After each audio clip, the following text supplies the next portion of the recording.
Let's get right to it with Eli Manning. He's going to announce his retirement on Friday. Very polarizing among football fans and Giant fans, because you got the 2 championships, which is more than a lot of great quarterbacks, Dan Marino, Drew Brees, as many as John Elway, more than Aaron Rodgers.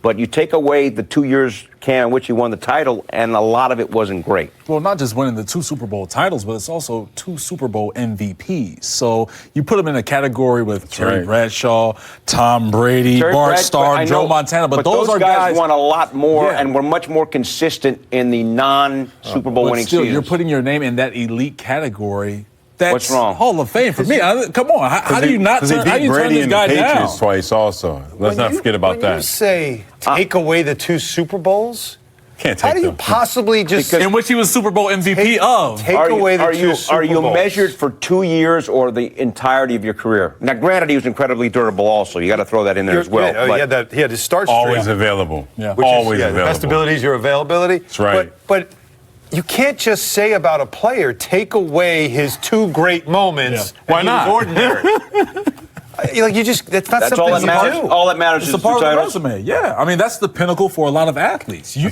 That's want why to you play win the that game. title. Yeah, Take That's away the why you no-hitter play the and game. Don Win the Larson, Super right? Bowl. It wasn't anything. Watch special. that. You were Doesn't mean anything. Doesn't you mean were anything. saying that a guy of this stature, you can understand why he's stepping away. How come? Because he's done it all, and I don't see him taking a backseat and being the clipboard guy. You know, like Kobe said it. Kobe couldn't envision himself coming off the bench. Kobe could still be playing basketball, but not coming off the bench. Like Vince Carter, right? Yeah, Right. He just couldn't envision himself coming off the bench. Eli did that for a year. That wasn't a plan this year coming in. The plan was for him to play this year. Then they ended up going to Daniel Jones. And then a year of him sitting back there and holding the clipboard, I just don't think that was for him. And, he's stepping away at a perfect time, I think, also. And he put his time in, 16 years with the Giants, 210 starts. So at this point of his career, he's like, all right, well, I did what I could do, played 16 years. I have my 2 Super Bowl rings and 2 Super Bowl MVPs. So what else do I have to prove? Except put on another jersey, which would be weird. Yeah, you don't want that. All right, coming up in our next segment, Sterling Shepard, the Giants receiver, will join us. We'll talk to him about Eli Manning, and also we will have his news conference and what he said Friday on our MSG 150 final. All right, Zion Williamson, John, NBA debut tonight. Doesn't look like he's in the greatest shape. First half to this point, he did start, has played 8 minutes. Why did he start? He started. That's your first Only question. 2 points in 8 minutes. Now, I know it's early, but the larger thing to me, he doesn't look like he's in the greatest shape. Speaking of larger. Exactly, you hit him right on the head. I mean, look, John, your take on that? Well, he definitely wasn't working as hard as he should have been working. I think just from the eye test. You got that's like when you got to get in the swimming pool. You got to do all that little extra stuff. Cut back on your diet because you're not able to burn as many calories from your workout and your normal workouts. But you can't get into the game without playing in the game. Watch the way he lands here. See the way he lands. See the way he landed? Well, they changed the way he's landed. That knee's bothering. Watch the way he lands. He just. Like you could tell. He changed his whole mechanics of landing and walking. Taught him how to How run, do you change how to walk. that? Can you possibly change that in the small I know window of that rehab time? the change your shot, it takes 10,000 shots or 10,000 hours or whatever, right? Malcolm So Gladwell. yeah. So I don't know how many hours he's been jumping, but it's going to take a much longer time than that to change the way he jumps and his mechanics. It's already scary, right? It's already scary if that's what you're doing. But I do think that's the concern. They had a graphic on the game. He's the 3rd heaviest player. Yeah. In the NBA, and he's 19 years old. And with all the time he'd been out, you think to yourself, okay, well, they probably got him. Because you get to the NBA, you get yourself, a chef, the dietitians, all the things that you need to have, right? That you now you're eating right. There was plenty of time for him to do a lot of rehab and conditioning like you were talking about. And like some of the stuff that you hear out of New Orleans is that, he's a nice kid, great kid, but kid, which means not really ready to take on those types of responsibilities and do those things. And the injury wasn't enough to scare him. So you just wonder where they go from here because they've got to be careful with him. They can't play him a ton. They can't get him hurt. But yet, they seem to want to play him. I would have had him sit out the whole year. That's where you're lacking. That's where you're lacking that veteran leadership in the locker room, because all those they're young. Drew Holiday, they're young J.J. Redick are there. Right, exactly, yeah. Yeah, but they're young. I mean, guys that pull you aside, like, look, this is the way you have to do it. This you should be taking care of your body. Eat this way. Do this. Get the proper rest. Triple up on your rehab assignments. Like, you got to do all the extra stuff to get back. Yeah, all of those I would things, want to but- get him with Blake Griffin. Exactly, and I'm on the board with you, Alan, that he should not have played this season. Just hold him out. Really? Because you're gonna, yeah, I Absolutely. believe on that. Get Because him right. You Does he have look to right get to your you? body There's right. no reason why he's not right, though. Get him right. But still, if you're having someone to relearn how to walk, how to run, how to jump, eventually those instincts are going to take over where he's going to revert back to what he was doing before, and it's going to cause further injury to his limbs. So just hold him out, let him get ready for the next season, and as you mentioned, Alan, have him talk to Blake Griffin, who went through a similar situation, missed his entire Ben rookie Simmons. year, and was able to come Same back that thing. next year and really put in some nice numbers. All right. The other big story, Derek Jeter, 1 vote shy of a unanimous selection into the Hall of Fame. Mariano Rivera is the only player in history to get in unanimously. You see what he has done, what Jeter did during his career. So here's my question, you guys. You're voting for the Hall of Fame. Someone made a conscious decision that Derek Jeter is not worthy of a vote for the Hall of Fame. How is that possible? That's cold-blooded, baby. That is Must be the same cold-blooded. judge that gave Canelo a draw against Floyd Mayweather. Had to be. I mean, that's. We know what this is about. We know what this is about. Now, if the guy wants notoriety, Think why he's doesn't from he Boston? let people... No man was better.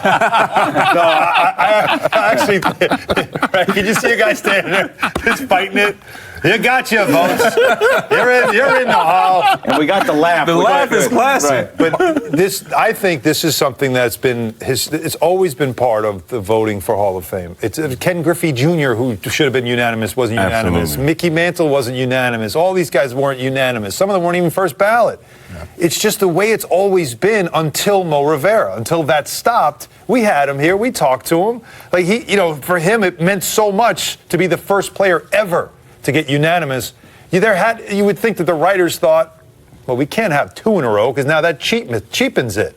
Jeter was a great player. You knew he was getting in. But there was one guy who said, we're not going to do this every year. And he was the guy that said, I'm not going to vote for him. It's not because he didn't think he deserved it. It was because he didn't think he deserved unanimous. Reveal yourself. That's what I think. That's what I want. All right, Reveal but the guy yourself. that, whatever. Larry Walker will also go in this summer. Yes. Now, my theory again is you are either a Hall of Famer or you are not. And when you look at those that didn't get in, Schilling's vote is going up, so that means people are warming up to him. He was on the contrition tour over He the has last couple 2 months. years left. Clemens and Bonds pretty much where they were last year. Each have 2 years left on the ballot. And my thought on Clemens and Bonds is before of these allegations with the performance-enhancing drugs, they are deserving of a spot in the Hall of Fame. Here's who's eligible in 2021 and who's eligible in 2022. Maybe not David the biggest Ortiz name. is going to be another interesting one, too, because of all the allegations about him. Yet everybody loves Big Papi, right? Everybody loves him. What about There were A-Rod? a lot of allegations there.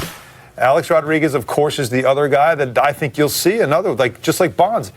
I mean, if Bonds is not in the Hall of Fame, A-Rod's not getting in. no one Barry's else should not get in. Right, exactly. Because Yeah, what Bonds did before the PED stuff was good enough to me to be a Hall of Famer. He just looked and said, everybody else is doing it, and I'm not getting the celebration. he's they like are. mad. What Yeah. he did All right. before that to me that was Exactly. What I just said. But then, now here's a question.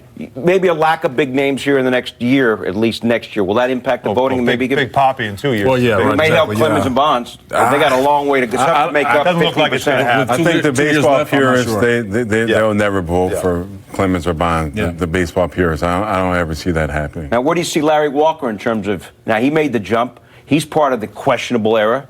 He gets in. But he was never questioned, though. I know. to the scrutiny of Bonds, Yeah, no. Clemens, and A-Rod. So, it's That's different levels. that's a player. You look at his numbers. I mean, okay, Colorado, but still, look at his numbers, his success.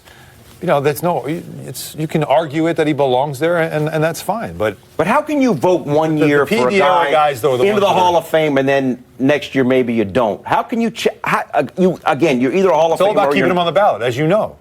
X amount of votes to keep you on the ballot. 5%, I believe, keeps you on the ballot, and you have 10 years to Okay, get but in. if you haven't been voting for Kurt Schilling till now, you're going to vote next year? Yeah, because maybe you're Next starting to year's change week. your It's opinion. a week class. Wait a next minute. year, too. The heck with you either are, I know you can only make 10 votes for the Hall of Fame, but you are either a Hall of Famer or you are not. I So you're, understand. you're doing saying if you have to be absolute set on your decision, Well, how can no Kurt matter, Schilling be a Hall of Famer on your ballot one year and not the next? because you make vice them versa? wait. I mean, whatever it is. try and drag it out? Do you Yeah. understand that this is not? It's not a simple process. This is writers who are deciding your legacy. I wonder how you feel about this, John, as a pro. How do you feel that some pencil neck geek like me decides whether or not you have the ability to be in a Hall of Fame, to be recognized as one of the greats of all time, just based on what I think of you? From a player standpoint, you would love to have some players' input on it, right? Because like football does. Yeah, exactly. The way that football does it. I don't agree with the way that baseball does it in terms of just having just writers and it's just writers. They're the curators, journalists, and all that who never played the game, but they watch and observe the game. I get that they observe the game, but I think guys who actually put skin in the game, literally and figuratively, they should have a vote and say so in the Hall of Fame.